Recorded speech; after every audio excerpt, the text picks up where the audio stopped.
Bonjour. Bonjour.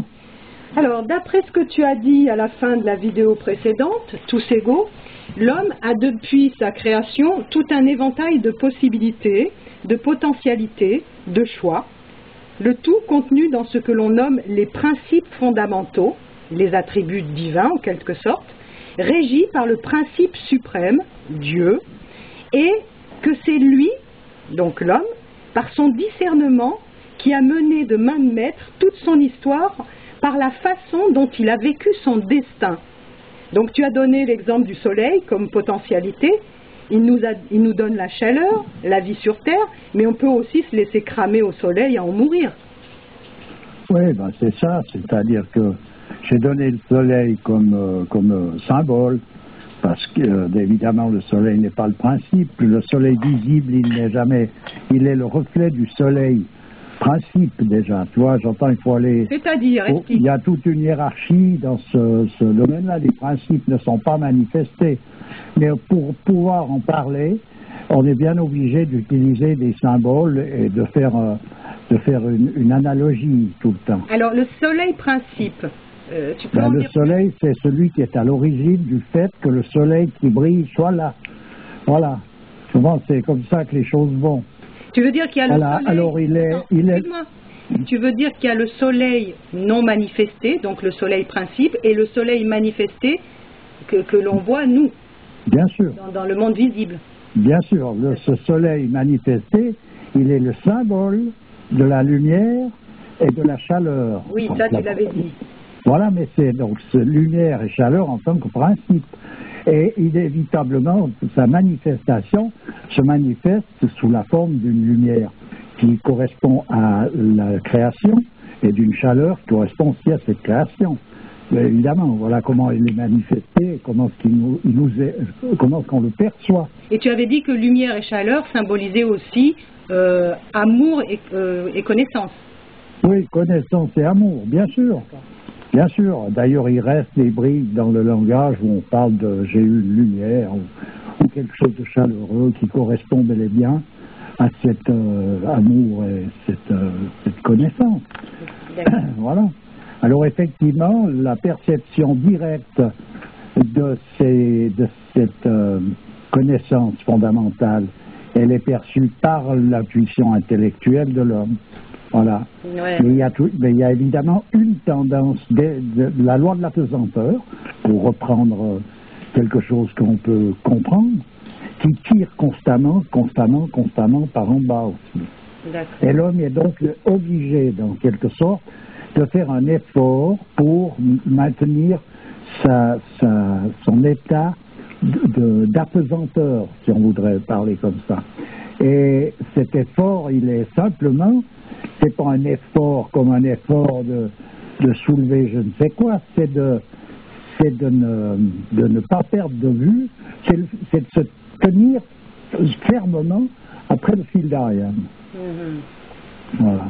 Donc à tous les incroyants, on peut leur dire, qui disent que, qui donnent comme argument que Dieu n'existe pas parce que sinon il ne laisserait pas faire toutes ces horreurs sur Terre, on peut répondre que ces horreurs en fait ne sont que les conséquences de ce que l'homme a fait durant toute son histoire sur Terre.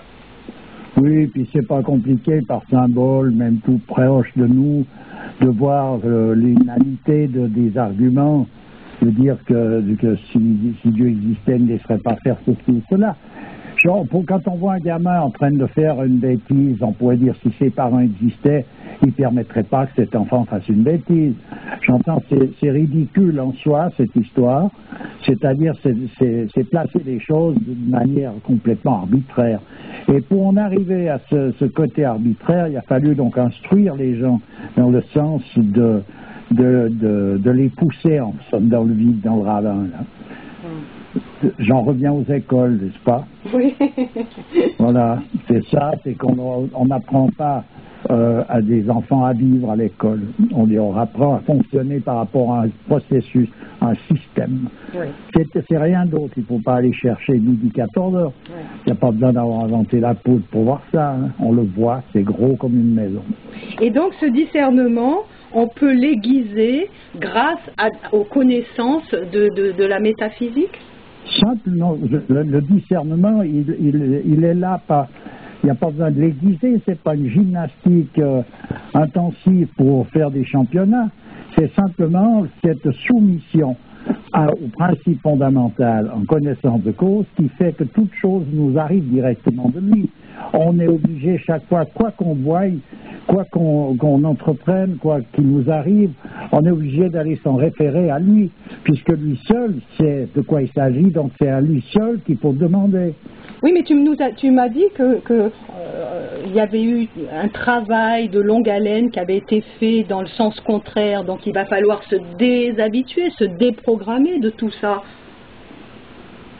Oui, alors ça, je veux dire, c'est le travail en question. Il faut considérer cette loi de la pesanteur qui, à un moment donné, dans l'histoire de l'humanité, fait qu'à un moment donné, cette loi gagne du terrain gentiment. Au même titre, on le ressent dans son physique. Quand on vieillit, quand on est jeune, on grandit, on est en pleine forme, puis ensuite de son vieillit, tout devient de plus en plus lourd et de plus en plus dur à supporter. Les choses nous lâchent des mains, on lâche prise.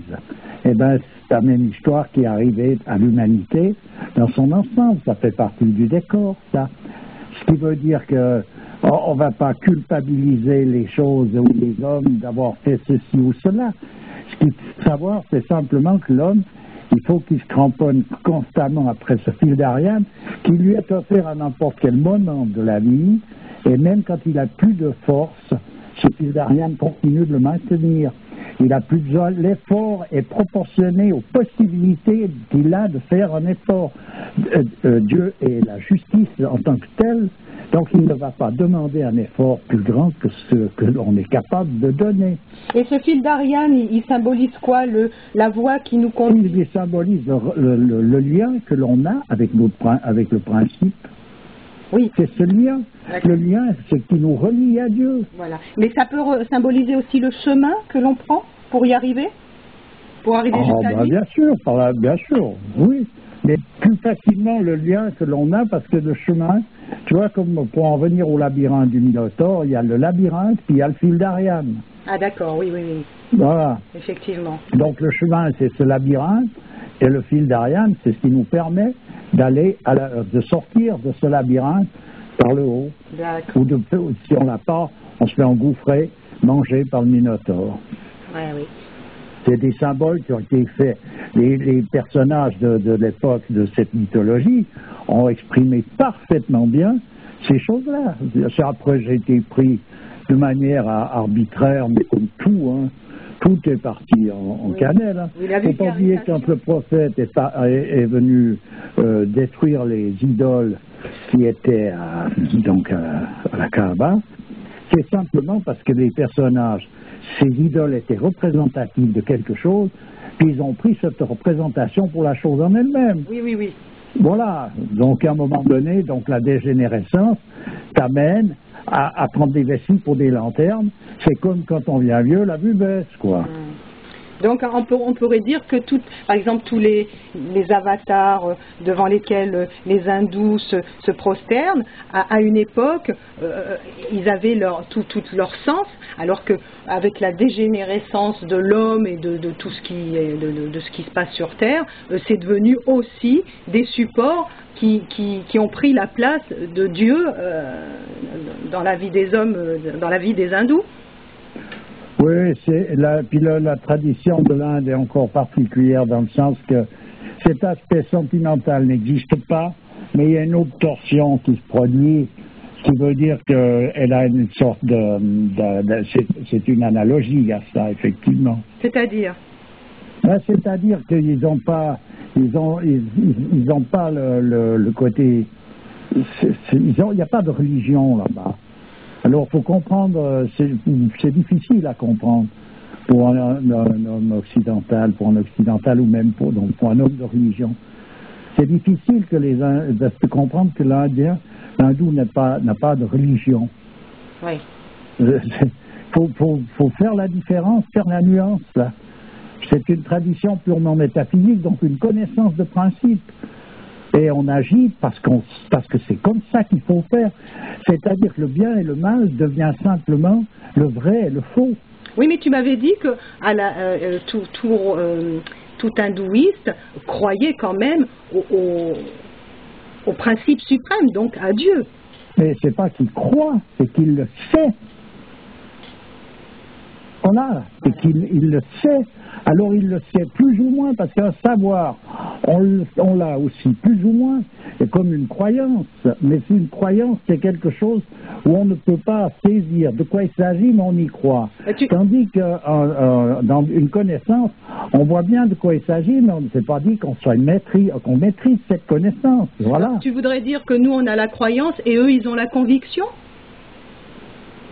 C'est pas la conviction, c'est pas le contraire de la croyance, dans le sens que c'est un autre domaine, tout simplement, voilà. C'est un autre domaine. Comme je te dis, si tu veux voir la différence, c'est que dans le monde religieux, il y a le bien et le mal.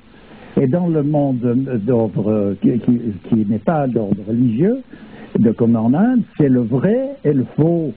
Et tu as l'air de dire qu'un religieux y croit sans savoir, alors qu'eux y croient parce qu'ils savent. Mais ils ne croient pas parce qu'ils savent. Alors je te dirais qu'un religieux, il sait parce qu'il croit, et l'autre, il croit parce qu'il sait. Voilà. Faut renverser les trucs comme il faut, là, si tu veux faire ça. Ah oui, d'accord. Comment? Voilà, moi, c'est d'ailleurs, personnellement, j'étais pas, moi, jeune, croyant, comme ça, croyant.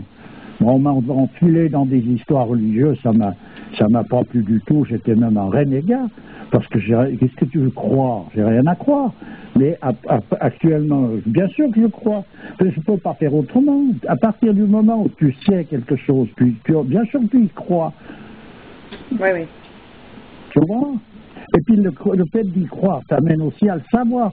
Ce qui veut dire que c'est deux chemins, de formes différentes, mais ça va pas dire qu'il y a un bâtard et puis un champion, là. Faut de nouveau pas confondre toutes ces choses-là, c'est totalement différent, quoi. Voilà, c'est des domaines différents, tout simplement. Oui, je comprends. D'accord. Disons que ça, c'est à considérer. Il faut bien regarder cette chose-là, bien, mal, vrai, faux.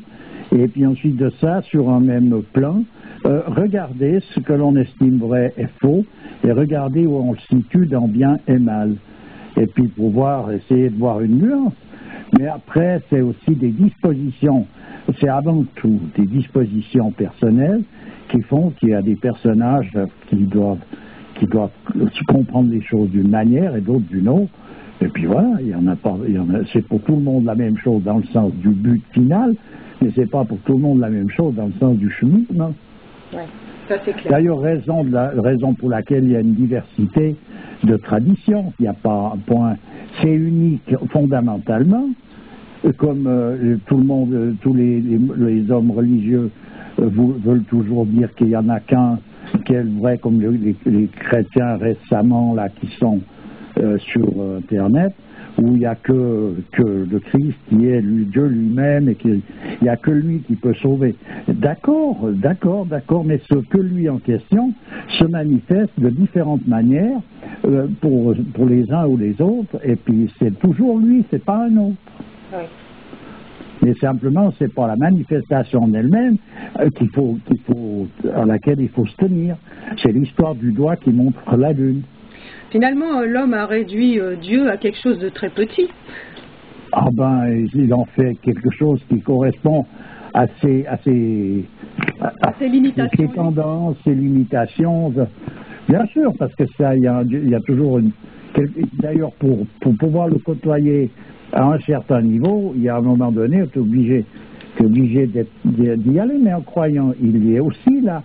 Mais il rouspète, il parle avec Dieu, c'est-à-dire que quand il ne va pas puis qu'il n'est pas content, il le dit, il n'est pas là. Il est entier. Un vrai croyant, il est entier. Tu comprends? Et puis s'il vénère, s'il est très respectueux, c'est en connaissance de cause, c'est pas pour faire un numéro de cirque. Oui. Autrement, on fausse la donne. Alors, il faut voir les croyantes, c'est dans l'intimité. Tu veux dire qu'il y a une interaction entre Dieu et l'homme, quoi? Bien sûr. Puis il faut voir, je te dis, un croyant, c'est dans l'intimité totale qu'il est ce qu'il est. Alors, puis un non-croyant aussi.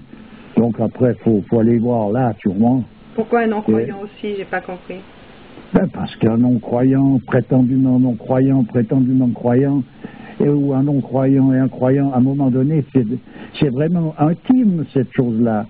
C'est pas des prétentions que l'on brandit comme un drapeau en compagnie, c'est intime. C'est quand l'homme est seul, c'est là où il voit et il vit ce qu'il est, ce qu'il sait. Tu veux dire qu'un non-croyant peut avoir une relation intime avec le divin sans le savoir? Bien sûr. Le souffle de Dieu souffle où il veut, la grâce. Et comme je l'ai dit aussi, il ne faut pas oublier que si la grâce de Dieu souffle où il veut, ça ne veut pas dire n'importe où. Oui. Et en fait, le non-croyant, il peut aussi se révolter contre tout un truc, tout un ordre établi, parce que justement, il y a de quoi, et être fondamentalement croyant sans le savoir, voilà. Évidemment, un bonhomme qui se bat, qui est complètement révolté contre l'injustice que représentent les actions des institutions qui représentent prétendument la croyance, et puis qu'ils ne le font pas, qu'ils sont dans une totale injustice, il n'y a aucune raison. Ça veut dire qu'il est véritablement croyant, puisqu'il se révolte là contre cette injustice. En fait, c'est une réaction saine, en quelque sorte. Voilà, simplement, il ne va pas formuler sa croyance dans les mêmes mots. Alors la tendance, c'est toujours jeter le bébé avec l'eau du bain, comme je l'ai déjà dit. Alors il ne faut pas jeter les rites, il ne faut pas jeter les ordonnances divines et les règles d'une religion. Ce qu'il faut virer, c'est les personnages qui sont là en train de raconter des histoires à dormir debout. Ça, il ne faut pas écouter, puis voilà. Ouais, c'est sûr. Et malgré tout ce que je peux dire sur cette fin qui est imminente de l'ensemble de toute cette humanité décadente, il faut rester très optimiste dans le sens que Dieu est avant tout miséricorde. Qu'est-ce qui peut nous arriver d'autre que ce qui est le mieux pour nous? Qu'est-ce qui peut arriver d'autre que ça? Oui, mais des fois, puisqu'il est miséricorde. On doit quand même passer par des souffrances. Ah, mais alors ça, si on doit souffrir, on souffrira. Puis la souffrance, c'est quelque chose de très fort. Oui. Et on criera tout ce qu'on peut à l'injustice. Tout est possible. Mais en réalité, tout au fond de nous-mêmes, si on regarde bien les choses, qu'est-ce qu'on craint, puisqu'il nous arrivera rien d'autre que ce qui est le mieux pour nous, puisque c'est ça la promesse. Eh bien, écoute, on va se finir là-dessus. Je te remercie beaucoup. C'est toujours avec plaisir. Au revoir. Au revoir.